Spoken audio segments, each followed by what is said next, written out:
이제 뭐 총리뿐만이 아니라 후속 장관 인선도 중요할 텐데 지금 총리가 재청권이 있는데 지금 총리 후보자로서는 또 재청권을 행사를 할 수가 없고요.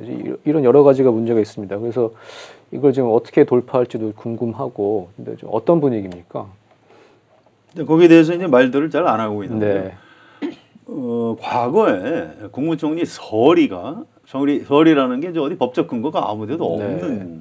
그런 직책입니다. 그런데 이제 정식으로 국회 임명 동의를 받기 전에 서리라는 명칭으로 그냥 사실 불법이죠. 그 사람이 이제 제청을 하고 이 시기를 이제 아주 오랫동안 거쳤고요.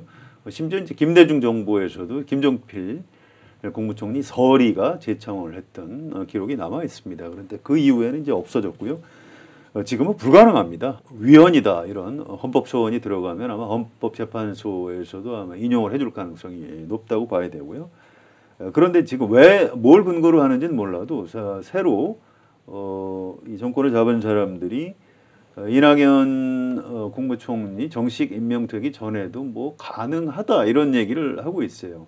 어떻게 가능하냐 물어보면 뭐 가능하다고 한다 이런 식으로 이제 말꼬리를 흐리고 있는데 제가 알기는 불가능한 것으로 네. 알고 있습니다. 그래서 결국 이낙연 후보자 꼬리를 떼고 정식으로 국무총리가 임명돼야 정식으로 이제 그 제청을 해서 국회 인사청문회를 요청 시작할 수 있는 좀 상당히 시간이 걸릴 것으로 이제 예상이 되고요.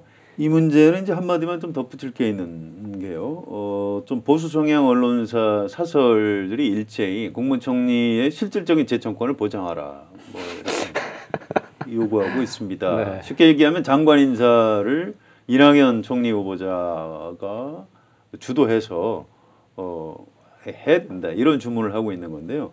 재밌는 것은 이제 문재인 대통령이 과거에 이제 자신의 책에다가 참여정부 시절 경험을 써놓으면서 이 헌법 조항은 좀 위선적이다. 어떻게 선출직인 대통령의 인사권에 임명직인 국무총리가 실질적인 권한을 행사할 수 있겠느냐.